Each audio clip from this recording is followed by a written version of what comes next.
চায়ের দোকানে রাজনীতির আলাপ, কেননা ইস্তেহার ঘোষণার মধ্য দিয়ে চলতে শুরু করেছে নির্বাচনের ট্রেন। ত্রয়োদশ জাতীয় সংসদ নির্বাচনে বরিশাল জেলার ৬টি আসনই এরই মধ্যে প্রার্থী ঘোষণা করেছে বিএনপি, জামায়াতে ইসলামী, ইসলামী আন্দোলন বাংলাদেশ, এনসিপি সহ বিভিন্ন রাজনৈতিক দল। প্রার্থীরা নানা কৌশলে ভোটারদের দ্বারে দ্বারে যাচ্ছেন, মন জয়ে দিচ্ছেন নানা আশ্বাসও।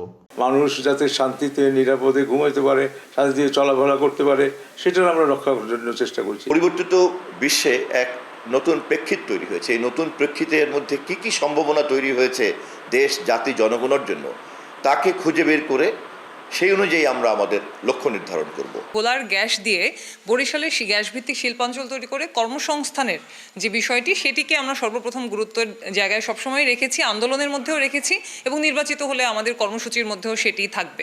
নতুন রিন গভীর থেকে পরিষ্কার করে কাপড়কে রাখে নতুনের মতো উজ্জ্বল। নতুন রিন অ্যাডভান্স পাউডার। উঠান বৈঠক, সামাজিক বিভিন্ন কর্মকাণ্ডের মাধ্যমে প্রার্থীরা দিচ্ছেন নানা প্রতিশ্রুতি।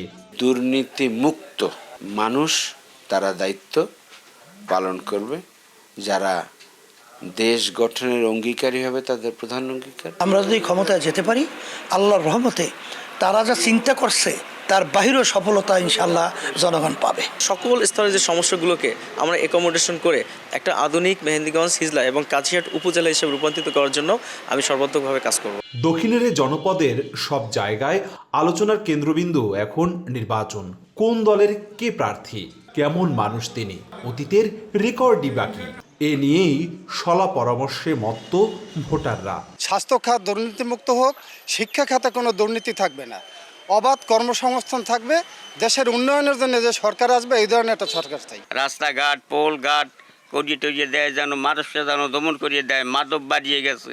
দালাল মুক্ত, অল্প পয়সায় যে ভালো চিকিৎসা নিতে পারি। কাঁচা রাস্তাগুলা একটু উন্নত হয়। জেলা নির্বাচন অফিসের তথ্য মতে বরিশালের ৬টি আসনে মোট ভোটার সংখ্যা প্রায় ২৩ লাখ। অপূর্ব অপু, সময় সংবাদ, বরিশাল।